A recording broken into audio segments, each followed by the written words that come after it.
ഹൃദയത്തെ ഉണർത്തും മൊഴികൾ, ഇരുളകറ്റിടും വചനം, ക്രൂശിലെ 7 മൊഴികൾ.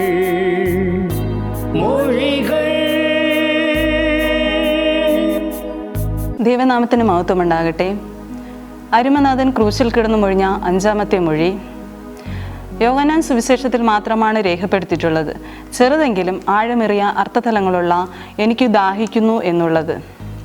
യേശു ക്രിസ്തു ക്രൂശിൽ സഹിച്ച ഏറ്റവും സങ്കടകരമായ മനുഷ്യ മനസ്സിനെ ഏറ്റവും വേദനിപ്പിക്കുന്ന ഒരു സാഹചര്യമാണ് ദാഹം എന്നുള്ളത്. മനുഷ്യ സഹജമായ ആവശ്യങ്ങളിലൊന്നാണ് ദാഹം. കഠിനമായ വെയിലിൽ അല്ലെങ്കിൽ ഒരു ചെറിയ യാത്ര ചെയ്താൽ മതി നമുക്ക് ദാഹം തോന്നാൻ. ദാഹിച്ചു വലഞ്ഞ അനേകരെ വേദപുസ്തകങ്ങളിലും നമുക്ക് കാണാൻ കഴിയും. ഹാഗറിൻ്റെ കരച്ചിൽ, ഹന്നായുടെ നിലവിളി, ധനവാനും ലാസറും എന്ന സംഭവ കഥയിലെ ധനവാന്റെ കരച്ചിൽ, ഇങ്ങനെ ഒട്ടനവധി ഉദാഹരണങ്ങൾ. ക്രൂശിൽ നിന്നും ഉയരുന്ന 5-ാമത്തെ മൊഴി സ്വന്തം ആവശ്യത്തിനായി ക്രിസ്തു പറഞ്ഞ ഈ മൊഴി ഇപ്രകാരമാണ്.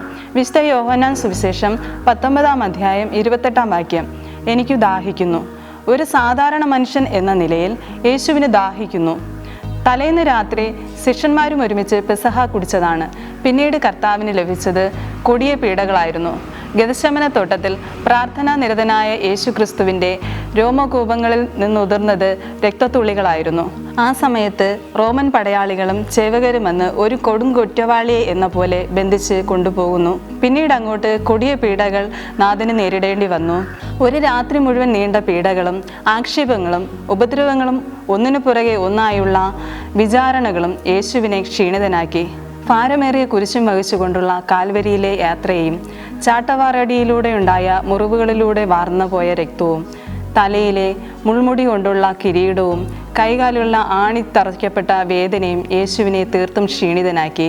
6 മണിക്കൂറോളം കുരിശിൽ തൂങ്ങി നിന്നതിലൂടെ ശരീരത്തിൽ മുഴുവനും രക്തവും ജലാംശവും നഷ്ടപ്പെട്ട എൻ്റെ യേശു കർത്താവ് അവശനും ക്ഷീണിതനും ബലഹീനതനും ഒക്കെയായി.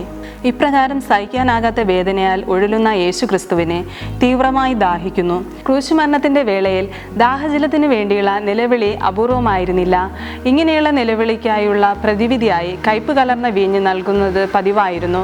വേദന അറിയാതിരിക്കാനും ദാഹശമനത്തിനുമായി നൽകിയ കയ്പ് വീഞ്ഞ് ക്രൂശീകരണത്തിന് മുമ്പ് യേശു നിരസിച്ചതായി മത്തായി സുവിശേഷകൻ 27-ാം അധ്യായം 33-ൽ രേഖപ്പെടുത്തിയിട്ടുണ്ട്. വീണ്ടും മണിക്കൂറുകൾ കഴിഞ്ഞപ്പോഴാണ് ക്രൂശിൽ കിടന്നുകൊണ്ട് ദാഹിച്ച് നിലവിളിച്ച യേശു കർത്താവിൻ്റെ നിലവിളി മനസ്സിലിത് തോന്നിയ ഏതോ ഒരു പടയാളി അവരുടെ ആവശ്യത്തിനായി സൂക്ഷിച്ചു വച്ചിരുന്ന പുളിച്ച വീഞ്ഞ് യേശുവിന് നൽകുകയും യേശു അത് കുടിച്ച ശേഷം തലചായ്ച്ച് ആത്മാവിനെ ദൈവകരങ്ങളിൽ ഏൽപ്പിക്കുകയും ചെയ്യുന്നു. യേശു ക്രിസ്തുവിന് ദാഹമോ? ചിലരെങ്കിലും ചിന്തിക്കാം, യേശുവിൻ്റെ ദാഹം കേവലം മാനുഷിക ദാഹം മാത്രമായിരുന്നോ? മനുഷ്യപുത്രനാണ് യേശു ക്രിസ്തു. ഇത്രയധികം പീഡകൾ ഏറ്റുവാങ്ങേണ്ടി വന്ന ഒരാളുടെ ദാഹം നമുക്ക് ഊഹിക്കാവുന്നതേ ഉള്ളൂ. ഒരു വീഴ്ചയോ മുറിവോ നമുക്ക് പറ്റിയാൽ ആദ്യം തരുന്നത് ദാഹജലമാണ്. അപ്രകാരം യേശു ക്രിസ്തുവിന് ദാഹിക്കുന്നു. എങ്കിലും യേശു ക്രിസ്തുവിൻ്റെ ദാഹത്തിന് പല ആത്മീയ അർത്ഥതലങ്ങളുമുണ്ട്. യേശു ക്രിസ്തുവിൻ്റെ ദാഹം മാനവരാശിയുടെ വീണ്ടെടുപ്പിന് വേണ്ടിയുള്ളതായിരുന്നു. അതായത് മനുഷ്യരുടെ പൂർണ്ണ രക്ഷയ്ക്കായുള്ളതായിരുന്നു. ദൈവപുത്രനായ ക്രിസ്തു മാനവജനതയെ ദൈവത്തിങ്കിലേക്ക് അടുപ്പിക്കാനായി ദാഹിക്കുന്നു. തിരുവെഴുത്ത് പൂർത്തീകരിക്കുന്നതിനായി യേശു ക്രിസ്തു ദാഹിക്കുന്നു. ഇങ്ങനെ വേദശാസ്ത്ര പണ്ഡിതന്മാർ ക്രിസ്തുവിൻ്റെ ദാഹത്തെ പലതായി വ്യാഖ്യാനിക്കുന്നു. കാനായിലെ കല്യാണ വീട്ടിൽ പച്ചവെള്ളത്തെ വീഞ്ഞാക്കിയ വിശന്നു വലഞ്ഞ ജനത്തിന് സമൃദ്ധി നൽകിയ വിശുദ്ധ യോഹന്നാൻ 4-ാം അധ്യായം 13-ൽ ശമര്യ സ്ത്രീയോട് ഞാൻ കൊടുക്കുന്ന വെള്ളം കുടിക്കുന്നവനോ ഒരു നാളും ദാഹിക്കുകയില്ല എന്ന് പറഞ്ഞ ജീവജലദായകനായ ക്രിസ്തു ദാഹിക്കുന്നു. വർത്തമാനകാലത്തും യേശു ക്രിസ്തുവിൻ്റെ ദാഹം നമുക്ക് കാണാൻ കഴിയും. വിശുദ്ധ മത്തായി എഴുതിയ സുവിശേഷം 25-ാം അധ്യായം 34 മുതൽ 46 വരെയുള്ള ഭാഗങ്ങൾ മനസ്സിലാക്കുക. വർത്തമാന കാലഘട്ടത്തിൽ നമുക്ക് ചുറ്റും ദാഹിക്കുന്ന ചെറിയവരിൽ ക്രിസ്തുവിനെ കാണുവാൻ നമുക്ക് കഴിഞ്ഞാൽ അത് ഒരു അനുഗ്രഹമാണ്, നിത്യജീവനിലേക്കുള്ള വഴിയാണ്. സങ്കീർത്തനങ്ങൾ 69-ാം അധ്യായം 21-ാം വാക്യം നിവൃത്തിയാകുന്നത് ഈ മൊഴിയിലൂടെയാണ്. അവർ എനിക്ക് തിന്നുവാൻ കയ്പ് തന്നു, എൻ്റെ ദാഹത്തിന് അവർ എനിക്ക് ചൊറുക്ക കൊടുപ്പാൻ തന്നു. ജീവജലദായകനായ ക്രിസ്തു വെള്ളത്തിനായി ദാഹിക്കുമ്പോൾ വെളിപ്പെടുന്നത് മാനുഷിക ഭാവവും തിരുവചന നിവൃത്തിക്കുള്ള അതിവാഞ്ചയുമാണ്. ദേശത്തെ സർവത്ര വിഴുങ്ങിയ ഭ്രമിപ്പിച്ച 3 മണിക്കൂറത്തെ അന്ധകാരത്തിന് ശേഷം എനിക്ക് ദാഹിക്കുന്നുവെന്ന് യേശുക്രിസ്തു പറഞ്ഞപ്പോൾ തിരുവെഴുത്ത് നിവൃത്തിയായി എന്ന് ധ്വനിയും നമുക്ക് മനസ്സിലാകും. നമ്മുടെ ജീവിതങ്ങളും തിരുവെഴുത്തുകളുടെ നിവൃത്തിയാകണം. വിശുദ്ധ കൽപ്പനകൾ അനുസരിക്കണം. മനുഷ്യനെയും ദൈവത്തെയും സ്നേഹിക്കണം. യേശുക്രിസ്തുവിൻ്റെ ദാഹം മാനവരാശിയുടെ വീണ്ടെടുപ്പിന് വേണ്ടിയുള്ളതായിരുന്നുവല്ലോ. മനുഷ്യ ചരിത്രത്തിലെ ഏറ്റവും മൂർത്തമായ സന്ദർഭമാണ് യേശുവിൻ്റെ ക്രൂശ് മരണം. യേശുക്രിസ്തുവിൻ്റെ ദാഹം മാറ്റാനായി ദൈവത്തെങ്കിലേക്ക് അടുത്ത മനുഷ്യനെയും ദൈവത്തെയും സ്നേഹിച്ച് രൂപാന്തരപ്പെട്ട് താഴ്മയോടെ നമുക്കും ആയിരിക്കാം. അവർക്ക് വേണ്ടി തിരുജീവൻ മറുവിലയായി കൊടുക്കുവാൻ ക്രൂശാരോഹണം ചെയ്തുവോ? അവരിൽ ഒരാത്മാവെങ്കിലും തൊഴുത്തിനു പുറത്ത് കിടക്കുന്നിടത്തോളം യേശു തമ്പുരാൻ തൃപ്തനല്ല.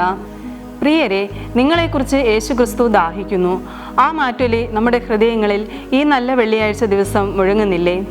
നമ്മുടെ സമൂഹത്തിൽ ബന്ധിതരും നിലവിളികൾക്ക് മറുപടി ലഭിക്കാത്ത ജീവിത സാഹചര്യങ്ങളിൽ കഴിയുന്നവരും ഉണ്ട്. ഇങ്ങനെ മറ്റുള്ളവരുടെ ദാഹം മാറ്റാൻ നമുക്ക് കഴിയണം. നമ്മുടെ ഒരു ചിരി, ഒരു നോട്ടം, സർവോപരി ദൈവം തന്ന സമ്പത്തിൽ ഒരു ചെറിയ അംശം, നമ്മുടെ ഒരു ചെറിയ സമയം, സർവോപരി പ്രാർത്ഥന എന്നിവ മറ്റുള്ളവർക്ക് ഒരു ആശ്വാസം പകരുന്നുവെങ്കിൽ അത് തന്നെയാണ് പുണ്യം. മറ്റുള്ളവരുടെ ദാഹം മാറ്റാൻ നമ്മെ തന്നെ ഏറ്റവും താഴ്ത്തി ദൈവകരങ്ങളിൽ സമർപ്പിക്കൂ. രൂപാന്തരപ്പെടും. ദൈവം അനുഗ്രഹിക്കട്ടെ. ആമേൻ. ഹൃദയത്തെ ഉണർത്തും മൊഴികൾ, ഇരുളകറ്റിടും വചനം.